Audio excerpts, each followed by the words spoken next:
The men who found the village did not mean to. Their maps told them the valley was empty, a dead fold of land where nothing had ever taken root. Yet as their truck groaned down the narrow mountain road in the autumn of 1949, the trees parted just enough to reveal rooftops, crooked, weather-darkened, unmistakably human. Smoke did not rise from the chimneys, but the chimneys were there. Windows stared back from the hillsides, unbroken, patient, as if waiting for someone who was late. They parked at the edge of what had once been a main road. The silence was not the clean silence of wilderness but something held and strained, like breath trapped behind closed teeth. A child's shoe lay near the road, its leather cracked but its laces still tied. Inside the houses, tables were set with plates fused to the wood by age and damp. Calendars still clung to walls, all turned to the same month, the same year, as if time itself had been instructed to stop paying attention. What disturbed them most was not abandonment, but order. The church pews were aligned. The school chalkboard still bore lessons half erased by a careful hand.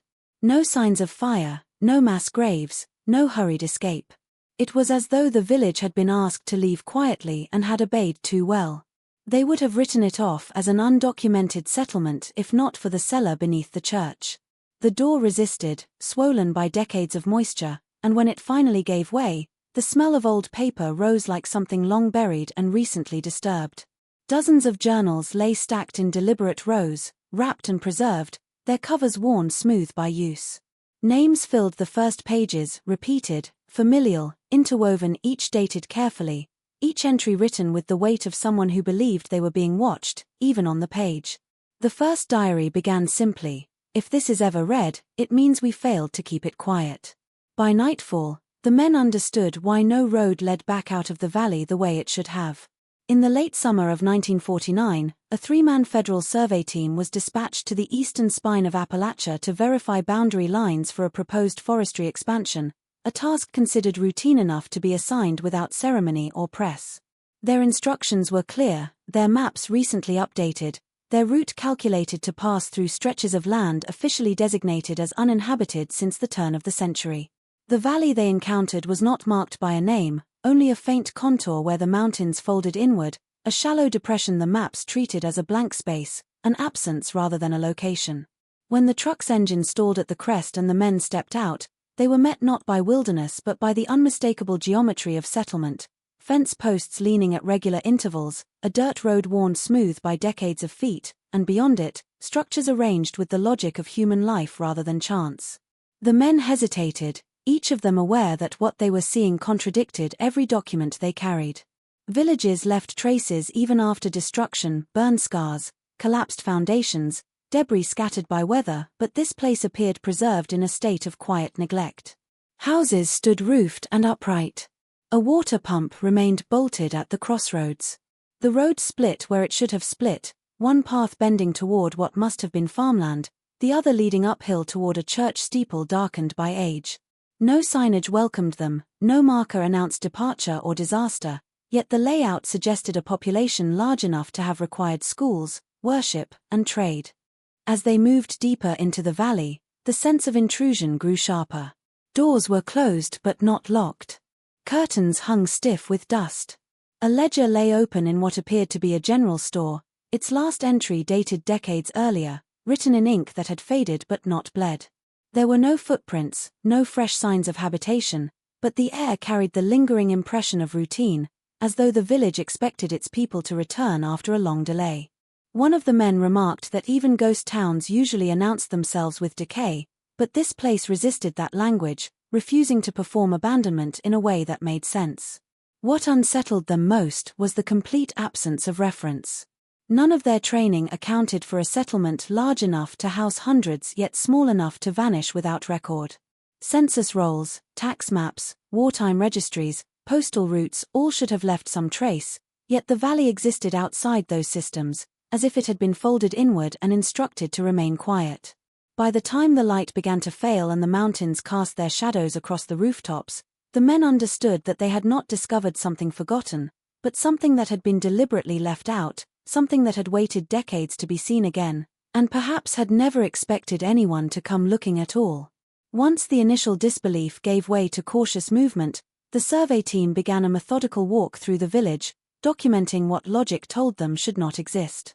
Every structure bore the marks of long-term habitation without the violence of departure. Homes were arranged along the road with equal spacing, their foundations settled but unbroken, their roofs sagging only slightly under years of unmaintained weight. Porches still held chairs angled toward doorways, as if conversations had simply paused. Windows, clouded by dust, revealed interiors that had not been stripped or scavenged, suggesting that no one from the outside had ever claimed what was left behind.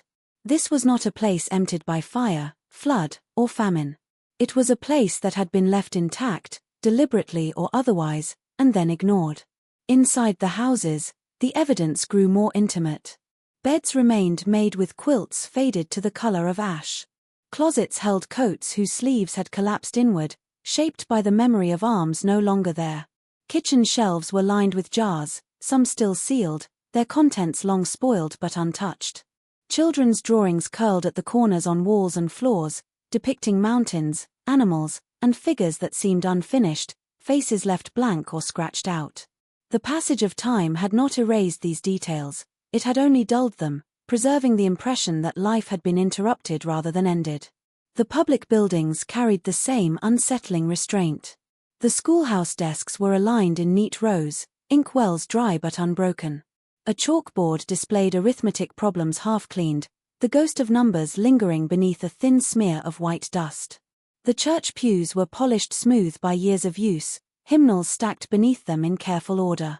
There were no signs of panic, no barricades, no hurried notes or warnings. Even the cemetery, set on a gentle rise beyond the last house, showed no evidence of mass burial or sudden death. Headstones stood in modest lines, dates progressing normally until they stopped, as though the act of dying itself had ceased to be recorded. The stillness pressed in as the team moved deeper, not as a dramatic silence but as a constant, watchful presence. Birds avoided the valley floor. Insects remained at the tree line.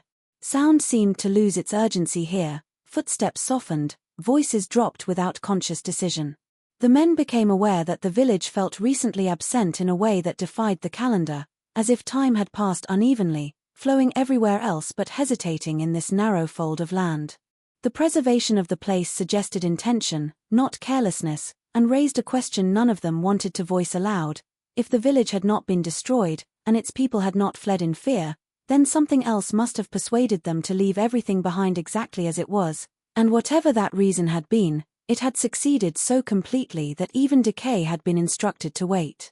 By the third day, the unease that had followed the team since their arrival hardened into something more concrete, something that could not be dismissed as imagination or mountain superstition.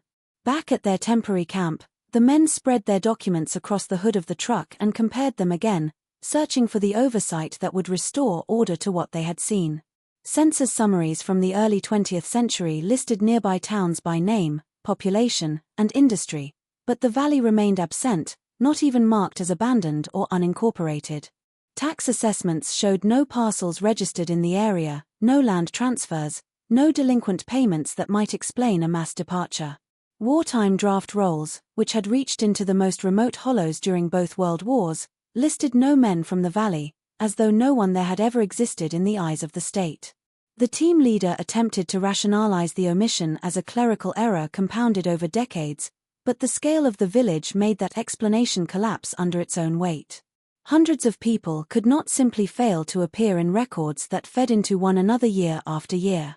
Children were born, men died, property changed hands, taxes were levied, letters were sent. The machinery of documentation was designed to intrude, to extract proof of life from even the most unwilling corners of the country. Yet here was a community that had lived long enough to build schools and bury its dead, and still had managed to leave no administrative shadow behind. When they checked their radio logs and supply manifests, the contradiction deepened. The road they had driven was not listed as an access route. No maintenance schedules referenced it. Fuel consumption records suggested the path should not have existed, yet their tires bore the red clay dust of the valley floor. One man joked, uneasily, that they had driven off the map and into someone else's mistake, but no one laughed. The absence felt too precise, too consistent across too many systems to be accidental. As they spoke with locals in the nearest documented town, the silence took on a human face. Older residents frowned when shown the valley's location, their expressions tightening in a way that suggested recognition quickly buried. Some claimed the land had always been empty, insisting the mountains there were unstable, prone to fog and rockslide. Others deflected, changing the subject, or warning the men not to stay past dark. No one offered a name for the place, and when pressed, a few muttered that names had a way of sticking to things that were better left alone. The realization settled slowly and heavily. The village had not slipped through the cracks of history, it had been pushed there. Every missing form, every blank space on the map, every uneasy refusal to remember pointed toward a coordinated absence, a removal carried out not with violence but with paperwork, silence, and time. The people of the valley had lived and died outside the official story, and whatever had required that erasure had been powerful enough to convince institutions and neighbors alike to pretend they had never been there at all. The discovery beneath the church did not come from careful planning but from irritation and chance. One of the men, sheltering from an unexpected rain, noticed that the cellar door sat oddly against the stone floor, its hinges newer than the wood around them. When they forced it open, the steps descended into a narrow chamber that smelled of earth and oil rather than rot. The walls were stacked with crates, all sealed, all marked with the same faded symbol scratched into the wood, a simple shape repeated with obsessive consistency. When the first crate was pried open, they expected supplies, tools, perhaps religious artifacts. Instead, they found paper, preserved far beyond what the damp mountain air should have allowed. Inside were journals, dozens of them, wrapped tightly in oilcloth and bound with twine that had darkened but not weakened. Each book bore a name and a date on its cover, written in careful script, the ink pressed deep as if the writers feared their words might otherwise fade. The dates spanned generations, overlapping and interlocking, suggesting that the act of recording had been passed down deliberately, like a duty rather than a habit.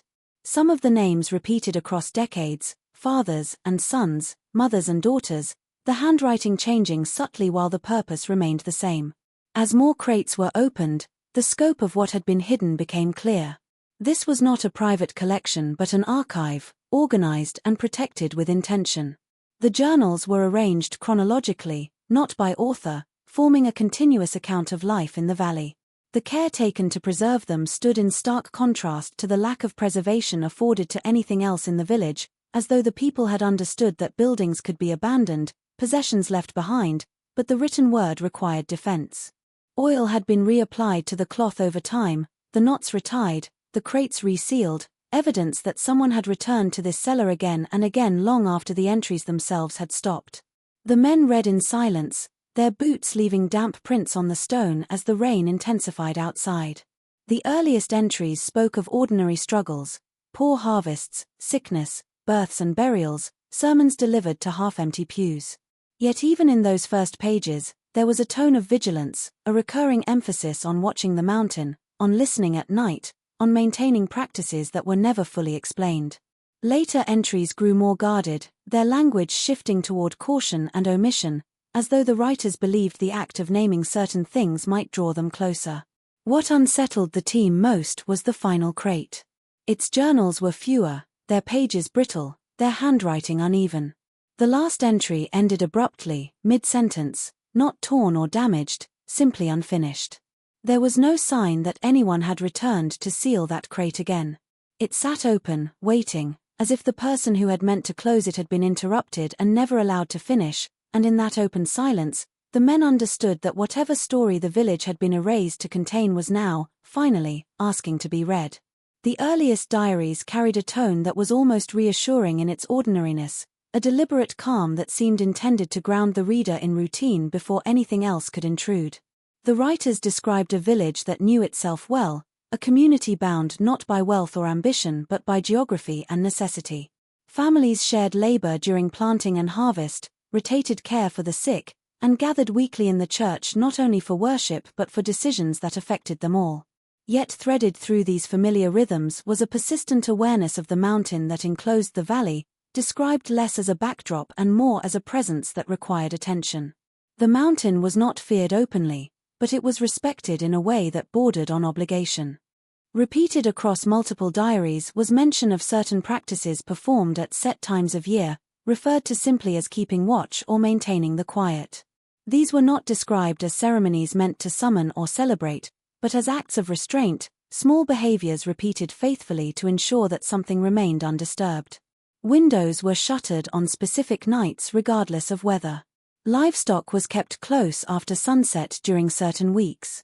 Children were taught early to recognize sounds that did not belong to the valley and to remain indoors when they heard them. None of the writers explained the origin of these rules, only that they had been taught by those who came before and that ignoring them had consequences best left unnamed. The diaries framed these rituals not as superstition but as practical knowledge, comparable to knowing when the river would flood or which slopes would slide after heavy rain. The mountain was said to sleep, and sleep, in the language of the writers, was not permanent but conditional. Several entries compared their role to that of caretakers rather than victims, suggesting that the village had been placed where it was for a reason understood only partially by those living there. Outsiders were rare, and when they arrived, the diaries noted the strain of keeping certain truths hidden, the fear that careless words might loosen something that had been secured through generations of silence. Despite this vigilance, life in the early years was described as stable, even content. Births were celebrated, marriages recorded, seasons marked by familiar hardship and relief. The rituals did not dominate daily life so much as underwrite it, an invisible framework that allowed ordinary existence to continue. What stands out in hindsight is the absence of doubt. The writers did not question whether the mountain needed watching or why the rules existed, they accepted them as inherited fact. The world beyond the valley was distant and abstract, while the threat, whatever its nature, was immediate and local, contained by obedience rather than confrontation. In these first accounts, there is no hint of panic or impending disaster, only the quiet confidence of a community that believed it understood its role in a larger, unspoken arrangement. The diaries suggest that the village saw itself not as trapped, but as chosen, entrusted with a responsibility that demanded anonymity and sacrifice, and for a time, that belief was enough to keep both the mountain and the people beneath it at rest. The shift in the diaries did not announce itself with a single catastrophic event but with a gradual erosion of certainty, a sense that the rules which had once sustained the village were no longer sufficient. Entries that had once catalogued seasons and rituals with confidence began to note small deviations that were difficult to explain but impossible to ignore. Children were born who did not cry, not from sickness but from an absence of instinct, their lungs working but their voices withheld. Animals that had long grazed the valley without fear refused to cross certain boundaries, balking at fence lines or bolting in the night for no visible reason. Dogs whined at empty corners of rooms, their attention fixed on spaces where nothing could be seen. Time itself became unreliable in the writers' accounts.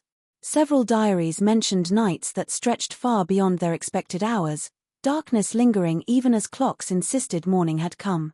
Candles burned unevenly, their flames dimming without wind. Sleep, once described as deep and dreamless, grew fractured. Villagers reported waking to the sensation of being observed, not by something moving, but by something waiting. The mountain, which had been spoken of as asleep, was now described as restless, its silence thickened by a pressure that pressed inward rather than outward. The most troubling entries centered on the rituals themselves. Practices that had once worked without fail began to show signs of strain. The timing had to be exact, the words repeated without error, the watchers chosen with increasing care. One diarist wrote of a night when a single window had been left unshuttered by mistake, and how the air in the house had grown heavy enough to make breathing painful until it was closed. Another described hearing footsteps on the roof of the church, slow and deliberate, during a vigil that was meant to keep all movement at bay. No one claimed to see what caused these disturbances, but the absence of sight no longer brought comfort. As these anomalies accumulated, the tone of the diaries darkened. Writers began to question whether the mountain was changing or whether the village had misunderstood its role all along. Some wondered if the containment they believed they were maintaining had always been temporary, a delaying action rather than a solution. Children were kept closer, speech grew more careful, and entire subjects vanished from the pages as if the act of writing them had become dangerous. The diaries themselves took on a protective quality, passages scratched out, margins filled with warnings not to read certain entries aloud. What emerged from these accounts was not panic but dread, a recognition that the balance sustaining the valley was failing in subtle but accelerating ways. The world outside remained unaware, distant and unchanged, while within the valley, reality frayed at its edges. The village had been built on the belief that obedience and vigilance were enough, but as the signs multiplied, the writers began to suspect that whatever slept beneath the mountain was no longer content to be merely watched, and that the silence they had guarded for generations was beginning to listen back. As the signs intensified, a realization took hold in the diaries that the village's isolation was not accidental, nor solely a matter of tradition. The writers began to frame their home not as a refuge but as a boundary, a living perimeter established to hold something in place rather than keep danger out. Several entries speculated that the valley had been selected long before any of them were born, chosen for its geography, its inward-sloping ridges, and the way sound seemed to die before reaching the outer mountains. The land itself was described as complicit, a natural enclosure shaped to contain rather than protect. This understanding shifted how the villagers interpreted their own history. What had once been passed down as ritual now appeared closer to instruction, stripped of myth and recast as procedure. The rules were no longer seen as spiritual safeguards but as operational necessities, small human actions meant to compensate for a larger failure. Some diarists suggested that the outside world had once known of whatever lay beneath the mountain and had chosen not to confront it directly. Instead, a population had been placed here, generation after generation, tasked with keeping watch while the rest of the country moved on, unburdened by knowledge of what was being ignored on their behalf. References began to appear to outsiders who had come and gone decades earlier, figures described vaguely but consistently across different journals. Men in clean boots who asked careful questions, who took notes without writing everything down, who warned the villagers against drawing attention to themselves. These visitors never stayed long, and their presence was followed by subtle changes in the rules, as though new information had been exchanged without ever being recorded in full. The implication was clear: the village was not only known to the authorities but managed, adjusted quietly as conditions shifted. The sense of betrayal in the later diaries is palpable, though rarely stated outright. Writers grappled with the idea that their suffering, their vigilance, and their gradual losses were part of an arrangement they had never consented to. Children born into silence, nights stretched beyond endurance, lives constrained by fear of waking something unnamed, all of it was framed as the cost of keeping the rest of the world unaware. The village, in this light, became a sacrifice zone, its people both guardians and offerings, their anonymity essential to the success of the containment. This reframing also carried a grim clarity. If the village existed to hold something in place, then abandonment was not an option. Leaving would not free them, it would transfer the burden elsewhere. Yet the diaries increasingly questioned whether the containment was already failing, whether the cost they paid was no longer enough to justify the silence imposed upon them. The writers circled the same unspoken fear, that the world beyond the mountains would only notice the valley when whatever had been ignored there finally found a way to move, and that when it did, the village would be remembered not as a warning, but as an inconvenience that had simply stopped doing its job. The final diaries revealed a layer of knowledge that chilled the survey team more than anything they had seen before. As the entries progressed, the tone shifted from resigned observation to bitter accusation, suggesting that those who had preceded the current villagers, the elders who first arrived and set the rules, had not been alone in their understanding. Mentions of outside officials, always careful and veiled in the earlier journals, became increasingly explicit. These were not casual visitors or distant authorities, but men and women with the power to manipulate records, to decide which places were allowed to exist on maps and which were to be erased. Names appeared sporadically, sometimes just initials, always accompanied by warnings to obey or risk consequences, implying that knowledge of the valley had long been kept from the public eye intentionally. The diaries made it clear that the erasure of the village from official records was deliberate. Births, deaths, property transfers, and census counts had been systematically ignored, each omission reinforcing the valley's invisibility. One diarist described the moment an outsider came to verify their compliance, carrying papers that had already been altered to remove the village from national memory. There was no ceremony, no discussion. The presence of these officials was a quiet enforcement, a reminder that the world beyond the mountains had sanctioned the village's erasure and expected obedience in maintaining it. The villagers' lives, painstakingly documented within the journals, were invisible to the authorities who controlled the broader world, recorded only for the sake of continuity within the valley itself. Some entries suggested that this knowledge had been part of the valley's founding mythos, passed down orally before it was committed to paper. Elders spoke of being chosen for reasons they did not fully understand, instructed to follow rules that would contain something far older and more dangerous than the ordinary threats of isolation. The bureaucracy of erasure was not just administrative but a tool of containment, ensuring that no one outside the valley would stumble upon what was sleeping there. This awareness added a layer of dread to the diaries. The villagers were never merely isolated, they were complicit, coerced into maintaining a deception that spanned decades and generations. The implications of this revelation weighed heavily on the survey team as they read. They realized that what they had found was not a forgotten community but one carefully omitted, a place whose existence had been negotiated quietly at the highest levels. The journals implied that the outside world had looked away, that officials had known and allowed the valley to remain hidden, and that every precaution, every rule, every child born silent, had been part of a contract imposed on the villagers without their consent.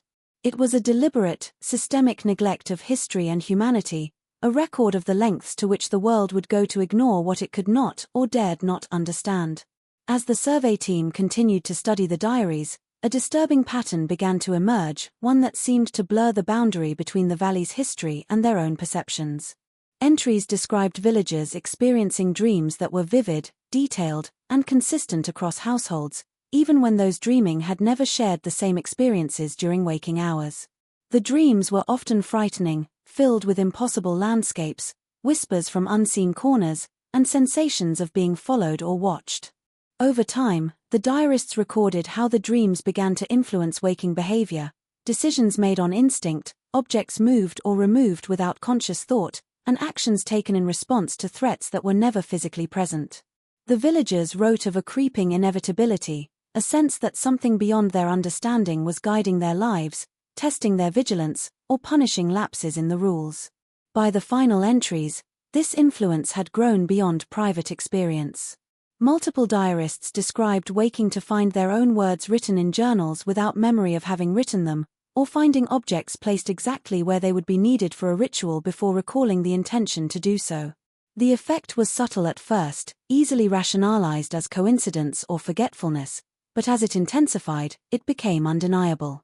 The valley itself seemed to participate in the shaping of thought and memory, a sentient presence that used both silence and suggestion to maintain control over its inhabitants.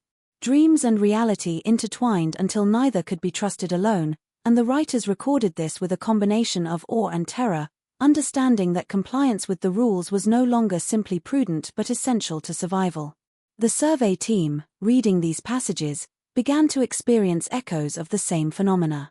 Dreams intruded with uncanny familiarity, reproducing details found only in the diaries, while fleeting thoughts or urges led them to examine things they had not planned to notice. One of the men awoke in the night, compelled to write down a phrase he did not recognize as his own, later discovering it mirrored a warning from a diary entry he had skimmed hours earlier. The realization was slow and horrifying. The valley's influence, described only in the private writings of long-dead villagers, was extending outward, touching those who sought to understand it. It was as if the act of observing had invited participation, and that reading the diaries had opened a channel the villagers themselves had long guarded. The accounts suggested a final, terrifying principle. The valley did not merely demand secrecy through absence or ritual, it demanded participation in its own preservation. Compliance was enforced not by fear alone, but by an active shaping of consciousness, by dreams and compulsion, until thought, memory, and action were aligned with the needs of the place. The men understood, with a creeping dread, that the diaries were not only records but instruments, and that by engaging with them, they risked becoming part of the same system that had bound generations before them. The invisible hand that had guided the village's survival now reached toward anyone who tried to witness it, blurring the line between history and present experience, and forcing the realization that some secrets do not remain hidden, they reach outward to claim those who pry too deeply. By the time the survey team had reached the final diaries, a sense of inevitability had settled over them, thick and unyielding as the mountain fog. The valley no longer seemed merely abandoned or erased from history, It felt alive in its absence, a living geography that resisted documentation. The more they tried to map it, the more the contours shifted under their eyes. Trails they had followed the day before appeared faint or disappeared entirely, replaced by brambles or sudden drops where none should exist. Even the positions of buildings, though unmistakably present in photographs they had taken, seemed altered when revisited, as though the village was not bound by the laws of measurement or memory but by something far older and more deliberate. The diaries hinted at a cyclical nature to this disappearance, implying that the valley's erasure was not a single act but a recurring process. Generations had been tasked with watching, maintaining, and recording, only to see the village slip further from the world's attention over time. Each effort to preserve it, whether through ritual, observation, or documentation, was balanced against the constant pull of being forgotten, swallowed back into the mountain as if it had never existed. And now, the surveyors understood with a cold clarity that their presence had triggered a new cycle. By attempting to see, to measure, to validate, they had placed themselves within the rules they did not yet understand. Signs of this erasure began subtly at first. Compasses spun with sudden hesitation, ink from their pens smearing without reason, photographs developing with shapes and structures out of alignment. One man reported hearing the valley breathe at night, a low, rhythmic sound that seemed to sync with his heartbeat, and when he awoke the next morning, the house he had examined closely the previous day had shifted slightly on the slope. Paths they had walked repeatedly were blocked by new undergrowth, footprints fading almost immediately behind them, leaving them to wonder if they had walked the trail at all. Time, too, seemed to bend. Watches ran fast or slow, mornings arrived without warning, and nights stretched longer than reason could account for. By the final day, the valley had become more than a place. It was a force, an entity enforcing the invisibility that the outside world had sanctioned decades earlier. The diaries suggested that any attempt to remove proof of its existence, to carry its story into maps or reports, would be met with resistance, subtle but absolute. One by one, the team members noticed missing equipment, documents that had been carefully recorded disappearing, and paths that led only in circles. Even their memories began to falter, details of the village slipping like water through fingers.